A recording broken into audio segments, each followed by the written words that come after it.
Доброе утро, дорогие друзья! Меня зовут Сталик Ханкишиев. Это программа о вкусной и здоровой пище. Я уверен, мои стародавние зрители уже научились готовить плов не хуже поваров-узбеков.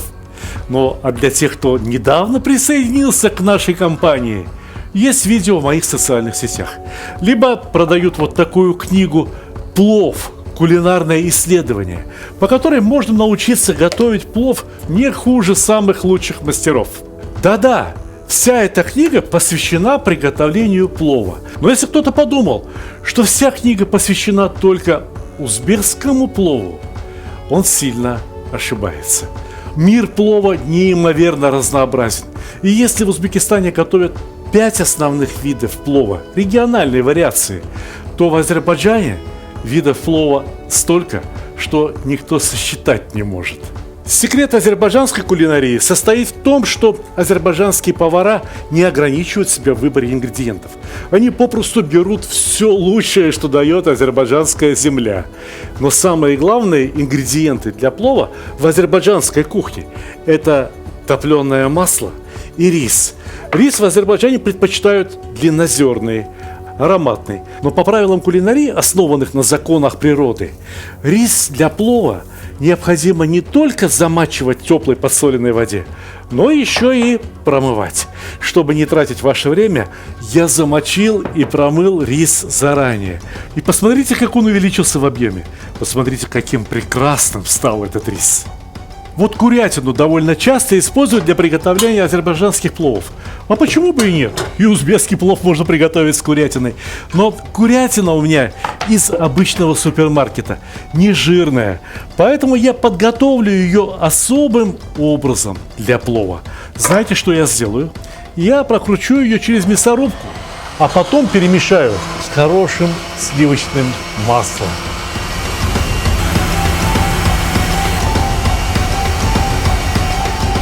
Запоминайте, хорошие повара превращают мясо либо филе в фарш вовсе не для того, чтобы добавить туда чего попало и увеличить объем. Понимаете?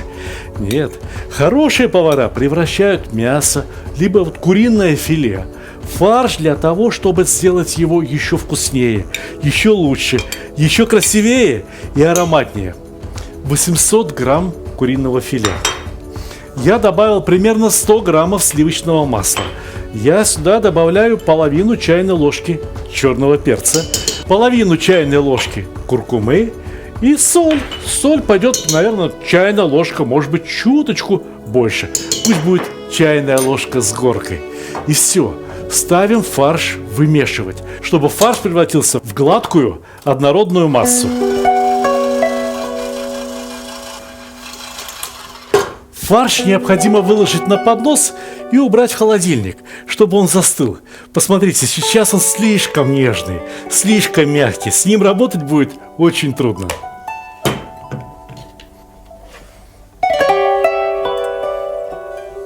Вот я тоже азербайджанец. Я тоже люблю импровизировать. Вчера был на базаре, смотрю, уже молодую картошку продают. И решил купить ее для того, чтобы добавить в сегодняшний плов. Вы не верите, что плов с картошкой может быть вкусным? Вы мне не верите? Тогда смотрите внимательно. Я наливаю в сотейничек для обжарки, примерно 100-150 мл растительного масла.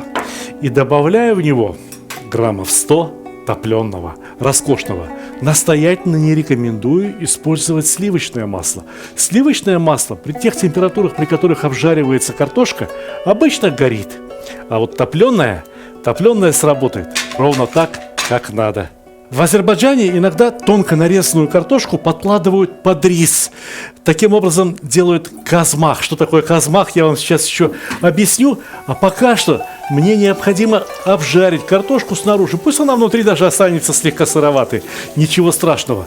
Самое главное, чтобы снаружи зарумянилась как следует. Я надеюсь, всем понятно, для чего мне понадобилось так много масла. Для того, чтобы картошка плавала в этом масле. Масло очень хорошо аккумулирует тепло и очень охотно передает его продуктам. Что мясу, что картошке. Посмотрите, картошечка какая золотистая. Пусть станет еще чуточку краснее, красивее. Возвращаясь к теме подкладки из картошки под рис. Понимаете, вот картошка жарится, румянится, краснеет и становится только вкуснее. Запах от нее очень хороший исходит. А вот если рис пригорает, если рис не просто зазолотится и покраснеет, а если рис, не дай бог, потемнеет, а это может случиться очень быстро, очень неожиданно, то запах такой идет, что не дай бог. Поэтому под низ казана подкладывают либо тонко раскатанное тесто, либо лаваш, либо вот можно тонкую нарезанную картошку. Исходя из этого народного опыта, я знаю, что сочетание вкуса жареной картошки и отварного промасленного риса – это очень хорошо, это очень вкусно. Следите за ходом мысли. Картошечка, видите, какого размера? Я из этого фарша скатаю фрикадельки. Примерно такого же размера, ну, может быть, чуть крупнее, но все-таки мельче куриного яйца. Вот, беру немного фарша и прокатываю между двух ладоней. Крахмал. Крахмал для того, чтобы обвалять фрикадельки снаружи. Чтобы обжаривать фрикадельки, нагрев можно слегка преуменьшить. Если у кого-то есть термометр, то хорошая температура обжаривания фрикаделек – это 150, 160, максимум 170 градусов. Они очень нежные, а для нас очень важно обжарить их снаружи, чтобы они снаружи слегка зарумянились. Внутри могут даже оставаться сырыми. Ничего страшного, они внутри плова еще дойдут. Знаете, мне кажется, что сейчас цвет очень правильный. Не надо, чтобы они приобретали красный цвет, как будто бы они из мяса сделаны. Должно быть видно, что они очень нежные, диетические, из курятины. Я специально налил масла в ковшик довольно много. Ну, можно было бы, конечно, пожарить их и в растительном масле. Но когда жаришь на смеси растительного и топленого масла, то это уже сразу получается просто как шедевр. Начинки для плова готовы. Картошечка, фрикадельки. А для того, чтобы аппетит был, чтобы была задорная кислинка в плове, немного аль-бухары. Это подсушенная, а точнее сказать, подвяленная слива особого сорта.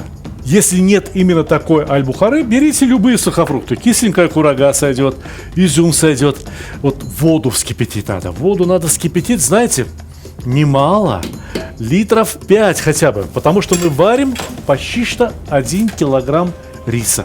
И эту воду непременно следует посолить. Сколько литров воды, столько столовых ложек соли. Не беспокойтесь, плов не получится слишком соленым. Все будет нормально.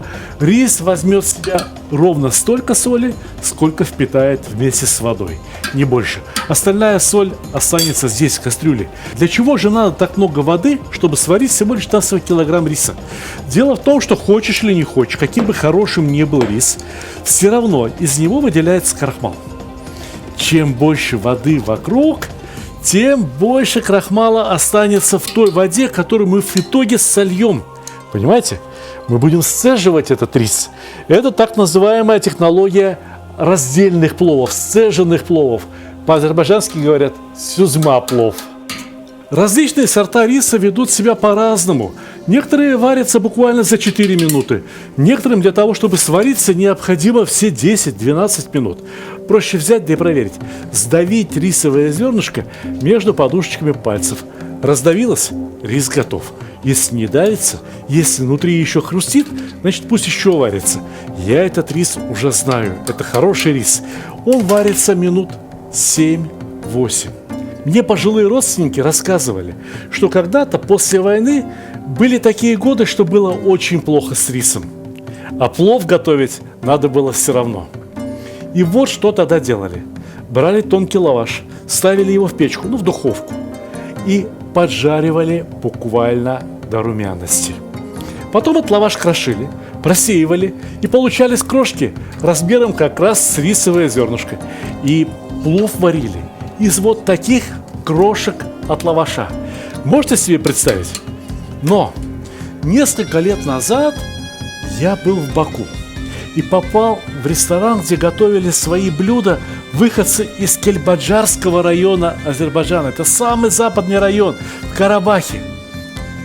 У них было все удивительно вкусно. Но больше всего меня поразил их плов. Вы знаете, там рис был перемешан как бы с обжаренной, очень вкусной, аппетитной, золотистой лапшой. Я сегодня хочу повторить их метод.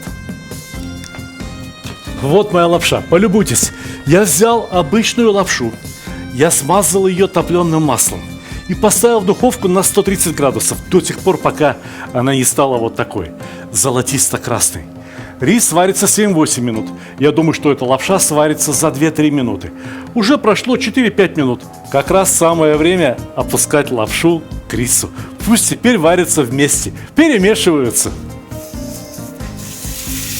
Я объясню вам, в чем секрет этого плова. Дело в том, что азербайджанский плов готовится в 2 этапа. Сначала рис отваривается в большом количестве воды, а дальше его закладывают в казан и оставляют упревать. Чтобы рис не пригорел, мы уже говорили сегодня об этом, под низ подкладывают либо тесто, либо картошку, либо смесь из кефира, яиц и риса. Эти казмахи бывают довольно разными. Я сегодня взял обычный лаваш. Сейчас я его пропитываю маслом. Вот здесь у меня на поддоне осталось масло, и это очень хорошо. И выложу этим лавашом дно казана. Точнее сказать, не казан, а алюминиевая кастрюля с покрытием, но по алюминию тепло распространяется очень хорошо. Традиционно в Азербайджане плов готовят в медных казанах. Медный казан очень хорошо проводит тепло. И стенки горячие, и дно горячее, и ничего не пригорает. Получается очень хорошо. Алюминий проводит тепло чуть хуже, чем медь, но все-таки намного лучше, чем чугун. Поэтому в алюминиевом казане азербайджанский плов тоже получится очень хорошо. Промаслили листики лаваша, еще немного масла на донышко, и можно сцеживать готовый рис и закладывать его в казан, ну, в кастрюлю.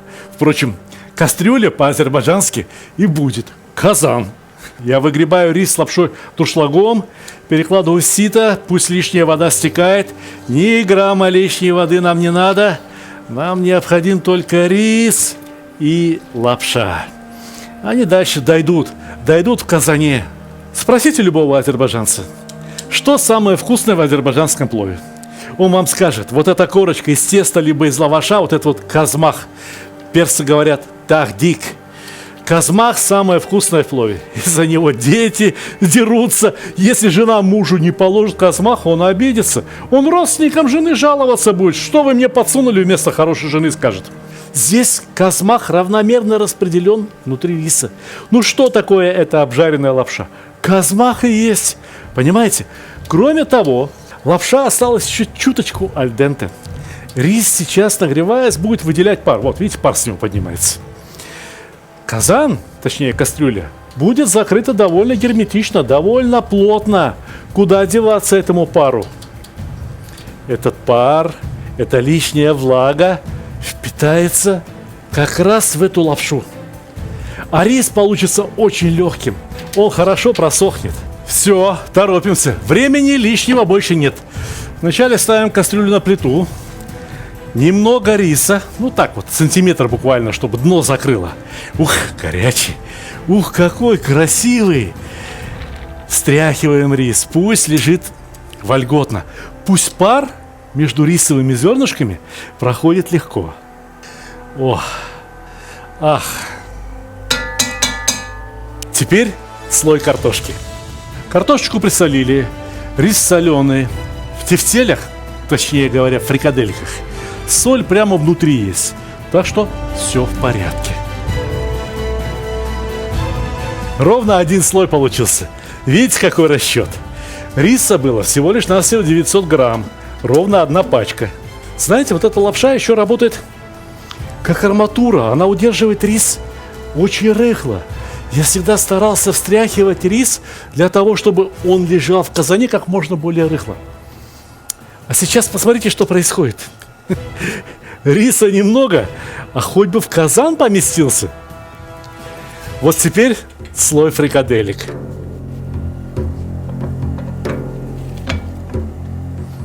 И еще один слой риса и лапши. Если я вам начну рассказывать об азербайджанских пловах, мне понадобится хотя бы года 3. Года 3 будем сидеть друг против друга, и я вам буду рассказывать про азербайджанские пловы. Верите или нет? Плов готовят с копченой рыбой. И в плов добавляют фасоль, мелкую фасоль такую, черноглазку. Сама беленькая, а внутри глазок черный. Это ладно, рыба копченая, фасоль. Когда плов бывает готовым, его посыпают сахаром. Вы верите в это? Верите, что плов с копченой рыбой можно посыпать сахаром и получается безумно вкусно? Я не понимаю, откуда народ придумал такие рецепты. Как они, а точнее мы, наши предки, это изобрели? Нет, не могу понять, не могу. Осталось совсем немного риса, лапши и будем закрывать плов. Но помните, я говорил вам, что самые главные продукты для плова – это сам рис и топленое масло. Топленое масло пусть тает, пусть протекает сквозь рис, пусть каждое рисовое зернышко обволакивается капелькой янтарного масла, пусть пропитывается. Это масло невероятно вкусное, невероятно ароматное. Не нужны сюда практически никакие приправы. Разве что-нибудь для того, чтобы украсить плов. Но об этом мы поговорим чуть-чуть позднее. Минут через 35. Плов в казане должен простоять 40 минут. Это экспериментально и научно обоснованная цифра. Именно за это время, если какой-то клейстер и образовался, то под воздействием высокой температуры он снова превратится в воду и в глюкозу. Капелька воды, которая образуется при этой реакции, она как раз в рис и впитается. Эта реакция занимает примерно 40 минут. Любая кислота, фруктовая, либо лимонная, либо даже обыкновенный уксус является катализатором для этой реакции. Именно поэтому в узбекский плов кладут барбарис, и в азербайджанский плов очень часто тоже добавляют что-нибудь кисленькое. Я добавил аль-бухару. Накрываем плов сначала салфеткой. Салфетка будет впитывать лишнюю влагу. Нам не нужен здесь круговорот воды в отдельно взятом казане. Нам не надо, чтобы дождь капал на рис. Пусть вот так стоит, пусть тепло не выпускает, пусть греется ровно 40 минут. Я вам уже говорил, что никаких специй не надо. И без того очень вкусно. И да, на самом деле запах стоит потрясающий. Посмотрим, что там внутри. Но все-таки одна специя, которая служит не только для вкуса и не только для аромата, но еще и для яркого, красивого, праздничного цвета, я говорю о шафране, в азербайджанском плове присутствовать должна обязательно. Растерли шафран, можно с сахаром, можно с солью, залили кипяточком, дали постоять, и вот этим поливаем, причем не весь рис, а частично. Так одна рисинка получится желтенькая, а остальные беленькие. Будет красиво, и все будут спрашивать: как же это у вас так красиво получилось? Ждем 5 минут и открываем плов. Плов уже практически готов. Ну пусть шафран протечет сверху донизу. Огромную силу воли надо иметь. Огромное терпение надо иметь, чтобы выждать еще 5 минут, когда в доме пахнет так вкусно. Готов плов. Можно открывать, можно раскладывать. Блюдо необходимо взять большое, красивое. Хорошо будет, если подогретое. Ну, поглядите, каково. Аль-бухару уберу в сторонку. Мы ею украсим плов. Понимаете? Нужны ли вам какие-нибудь слова? Разве вам необходимы какие-нибудь пояснения? Просто полюбуйтесь этим пловом. Посмотрите, какой он рассыпчатый. Ах. Вот и добрались до самого вкусного, до казмаха. Надо нарезать, да так, чтобы всем хватило. Слышите, как хрустит? А на зубах, когда будет точно так же хрустеть. Вот он, казмах. Сверху небольшими треугольничками. Сегодня получился просто идеальный, золотистый, без единой пригорелости. Самая вкусная часть плова. Впрочем, этот плов у нас весь вкусный. Здесь нет ничего невкусного. Картошка какая? Золотая. Курочка какая? Точнее, фрикадельки из курочки. Супер фрикадельки. А рис какой? Самый лучший. Вы знаете, вообще-то можно, конечно, было выложить этот плов и чуточку покрасивее, чуточку поаккуратнее. Но здесь все так вкусно, что украшать такую красоту просто грех. Пора сказать приятного вам аппетита, дорогие мои!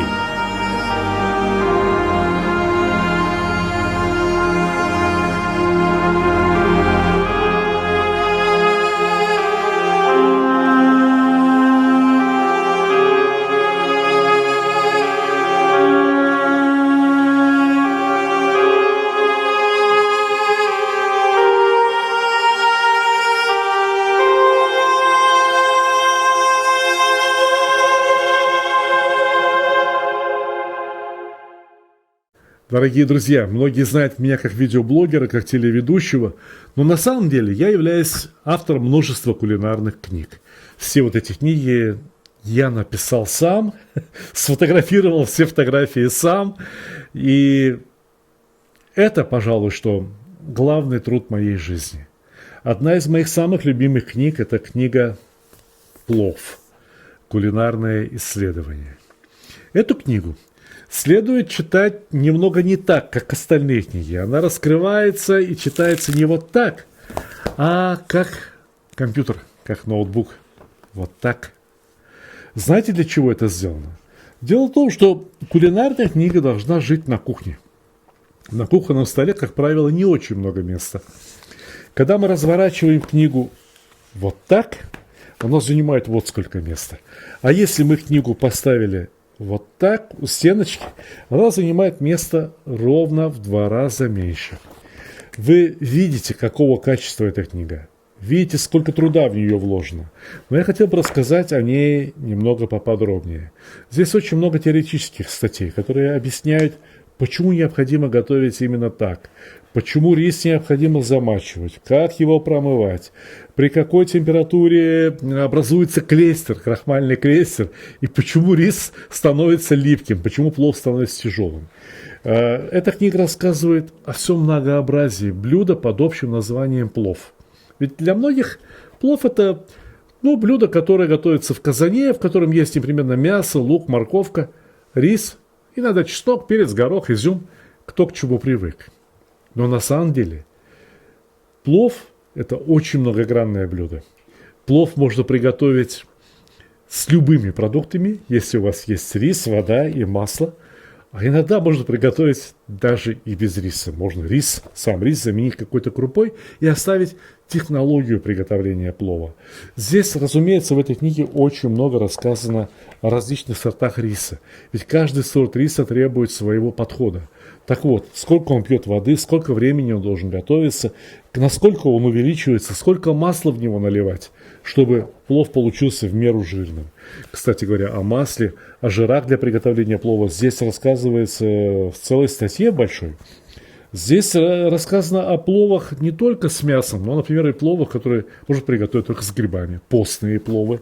Здесь рассказывается о том, как жарить лук, как жарить морковку, как ее нарезать, эту самую морковку, как меняется рис, что влияет на его рассыпчатость. Книга разделена на 3 главы. Первая глава для начинающих. Начинаешь готовить, вот прямо начиная с первой главы. Не пропускайте рецепты. Каждый рецепт – это как практическое занятие. Прочитал, усвоил, приготовил и получил крепкие, надежные знания. Можно двигаться дальше. Я ручаюсь, что если кто-то в течение, года, 2, либо даже 3 лет прочитает эту книгу и приготовит по ней все вот эти рецепты поэтапно, этот человек будет готовить плов, не только плов, пловы, намного лучше, чем вы можете попробовать в любом ресторане. Уверяю вас. Все продукты, благодаря тому, что плов стал очень популярным в России, теперь можно купить. И любой рис, любой жир, любой казан, любые необходимые принадлежности, все, что хочешь есть. Но как раз плов с ревенем. Вот весна, и постоянно все спрашивают, а что сделать с ревенем? Разрос ревень на даче. Я расскажу. Я расскажу о превосходном плове с ревенем, о плове, который готовится не только с мясом, но и, например, с уткой, с курятиной, с рыбой, с чем угодно, с вишней, с айвой, с долмой. Одним словом, весь тот прекрасный мир, который объединяется общим названием плов, в этой книге. Плов – одна из вершин кулинарного творчества Востока. Я от всей души желаю вам успешного покорения этой вершины. Эту книгу, как и любые другие мои книги, можно купить на моем интернет-сайте, в моем интернет-магазине stalik.ru. Все официально, оплачивается официально. Книги отправляются курьерскими службами либо почтой по России, по странам, по большинству стран СНГ и всюду, куда только доходит почта из ближайшего Подмосковья, откуда я шлю вам горячий привет, пожелание крепкого здоровья, хорошего настроения и, конечно же, как всегда, приятного аппетита.